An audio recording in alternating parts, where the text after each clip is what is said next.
کہ انہیں اندیشہ ہے کہ اگر وہ جیت گئے ضمنی الیکشن میں پی ٹی آئی، تو ممکن ہے کہ وہ اپنا چودھری پرویز الہی کو اندیشہ ہے کہ انہیں چیف منسٹر نہ بنائے. میرا نہیں خیال، اس لیے کہ وہ چودھری پرویز الہی ہو سکتے ہیں، chief minister P T I کا تو اب آسانی سے بن ہی نہیں سکتا اگر موقع ملے. اول تو بننے کون دے گا، حتی الامکان وہ کوشش کریں گے، لیکن یہ کہ مایوس ہو کے بیٹھنے کی بجائے انہیں کرنا چاہیے. بہرحال یہ پراسرار معاملہ ہے.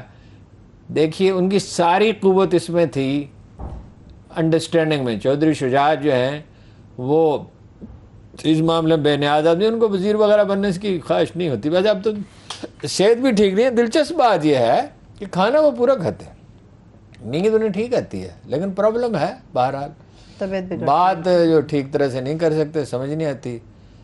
تو میں تو ہمیشہ کوشش کرتا ہوں کہ آدمی ہو ساتھ جو وہ بہتر انداز میں بتا سکے. بہرحال یہ ہے کہ کاف لیگ کی بڑی بارگننگ پوزیشن تھی، مگر انہوں نے اپنی غلطیوں سے اس کو اپنے آپ کو کمزور کر لیا بہت. ٹھیک ہے، لیکن ہارون صاحب جو پارٹی کو کاف لیگ کو چھوڑنے کے حوالے سے اسٹیٹمنٹس حسین لائی صاحب کے سامنے آ رہی ہیں، وہ یہ کہہ رہے ہیں کہ ہمیں ملکی مفاد زیادہ عزیز ہے، پارٹی کا مفاد ملکی مفاد کی باتیں جو ہے نا یہ بس کہنے کی ہیں. کس کو ملکی مفاد عزیز ہے؟ مجھے کوئی ایسا شخص نظر نہیں آتا جس کو ملکی مفاد عزیز. جو پی ڈی ایم کے پلیٹ فارم سے اتنی بڑی بڑے باتیں ہیں سب. کس کو ملکی مفاد عزیز ہے؟ اگر ملکی مفاد عزیز ہو اس کے لیے ایثار کیا جاتا ہے، صبر کیا جاتا ہے، تکلیف جھیلی جاتی ہے، اس کے لیے ایگو نہیں فیڈ کی جاتی. نہیں تو یہ ملکی مفاد نہیں جو خواجہ آصف صاحب کہتے ہیں کہ ہم آئندہ الیکشن پی ڈی ایم کے تحت لڑیں گے. بات ہی کرنا عجیب و غریب ہے کہ ملکی مفاد اپنا. پی ڈی ایم کی پارٹیاں نہیں اکٹھے الیکشن لڑ سکتی، ٹکٹوں کی تقسیم بہت مشکل ہوتی ہے. کوشش وہ کریں گے. خان صاحب نے ایک تاریخی غلطی کی ہے. خوف ایک ایسا ہتھیار ہے جس کو بہت احتیاط سے استعمال کرنا چاہیے. انہوں نے بہت خوف زدہ کر دیا اپنے مخالفین کو. چھوڑوں گا نہیں، چھوڑوں گا نہیں. ٹھیک ہے نا. احتساب کے معاملے میں بھی ان کی یہ غلطی تھی. یہ کام تھا ایف آئی اے کا، ایف آئی اے کو مضبوط بناتے، نیب کو مضبوط بناتے، وہ کرتے. وزیر اعظم کا کام نہیں تھا نیو یارک کے جلسہ عام میں کہ میں جا کے اس کا ایشو اترواتا ہوں.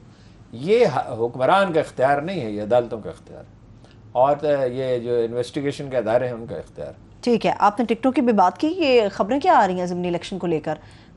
کوئی کھڑا نہیں ہو رہا، کوئی کسی کو لے کر کھڑا ہو رہا ہے، کوئی کسی کے اگینسٹ کھڑا ہو رہا ہے. ہاں، ایک شیخو پورہ سے اپنے رشتہ داروں کو، خالد صاحب ہیں، خالد محمود صاحب. ہاں جی بالکل، یہ خالد محمود صاحب، ان کی جگہ پہ تیمور خالد کھڑے ہو رہے ہیں. ان کے صاحبزادے. ہاں، پی پی 140 شیخو پورہ، پی پی 83 پاپولر. ویسے دلچسپ بات یہ ہے. اچھا، خالد صاحب کافی مقبول ہے. ٹھیک ہے. یہ اپنی مرضی سے فیصلے ہو سکتے ہیں ہارون صاحب، یا اس میں عمران خان صاحب کا بھی کوئی عمل دخل ہے؟ نہیں، عمران خان صاحب کی اجازت سے ہوا، اور کیا.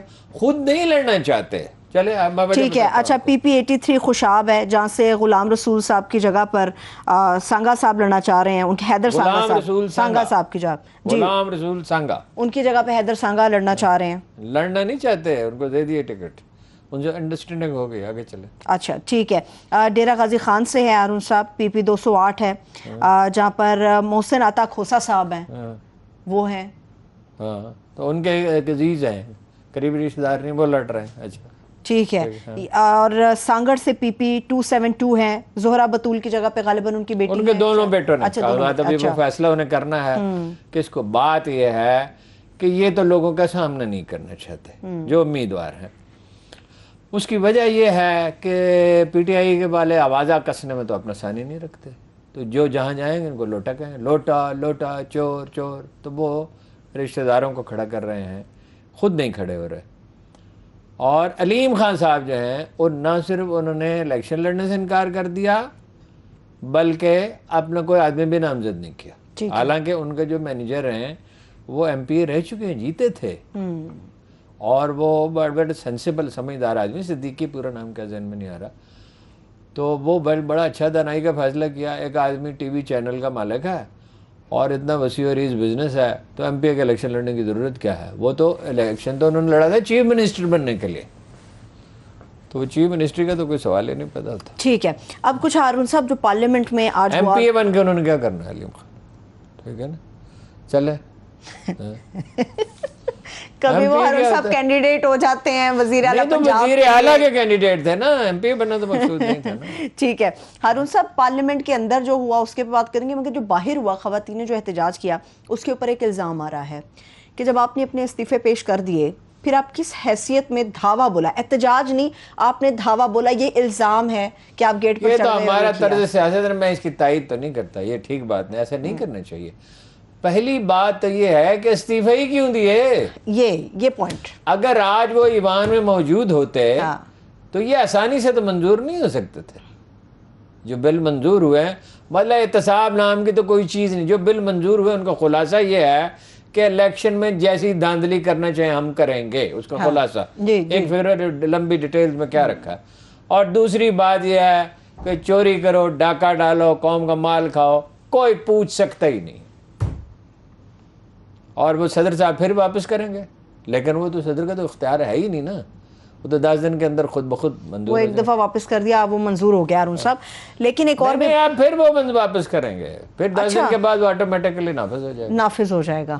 ٹھیک ہے ہارون صاحب, اوورسیز کے حوالے سے عمران خان صاحب نے بھی آج جو اظہار خیال کیا اور جو چیزیں انہوں نے سامنے رکھیں وہ بڑی کریٹیکل ہیں. اگر اوورسیز پاکستانی ہم سے ناراض ہو جاتے ہیں, پاکستان سے ناراضگی کا اظہار, کل بھی آپ نے بتایا کہ روشن ڈیجیٹل اکاؤنٹ ہے, اس میں پیسے کم آنا شروع ہو گئے ہیں, تو اس کا کتنا امپیکٹ ہوگا؟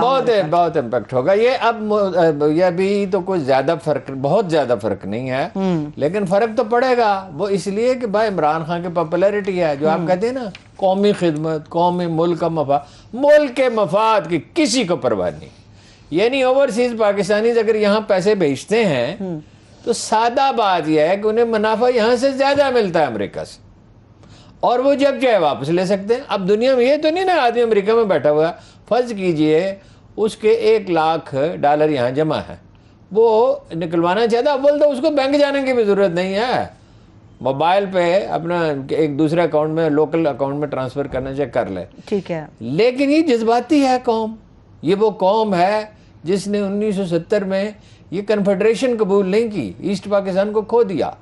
جذباتی قوم ہے نا جی, اور وہ ذاتی مفاد ہے, بس یہ بیٹرنس ہے, تلخی ہے لوگوں کی طبیعت میں, ایک دوسرے کو گوارا کرنے کے لیے تیار نہیں. حالانکہ اختلاف جتنا ہے اتنا ہی رکھنا چاہیے, آخر ملک تو چلانا ہے نا. ٹھیک ہے, بریک سے واپس آ کے میں مزید کنٹینیو کرتی ہوں. اکانومی کی جو سچویشن ہے, ہماری معاشی صورتحال ہے, اور اقتصادی جائزہ رپورٹ جو پیش ہوئی ہے, اور جو تمام فگرز ہیں اس کی ڈیٹیل بھی آپ سامنے رکھیں گے. ہمارے ساتھ رہیے. بریک کے بعد ایک بار پھر سے پروگرام میں خوش آمدید. IMF کے بعد سے اقتصادی جائزہ رپورٹ پیش ہو گیا ہارون صاحب, اس کو آپ کس طرح سے دیکھ رہے ہیں؟ بہت ساری چیزیں خان صاحب کی جو ایڈمٹ کر لی ہیں انہوں نے. ایک تو شرح نمو, پہلی بات تو یہ ہے کہ وہ میں نے ساری وہ پریس کانفرنس دیکھی, مفتاح صاحب اور اپنا احسن اقبال صاحب اور خرم دستگیر, عائشہ غوث پاشا صاحب, اچھا وہ گفتگو کیا کر رہے ہیں, پچھلی حکومت نے معیشت تباہ کر دی. اچھا معیشت ہوتی کیا ہے؟ شرح ترقی کتنی ہے؟ 6%.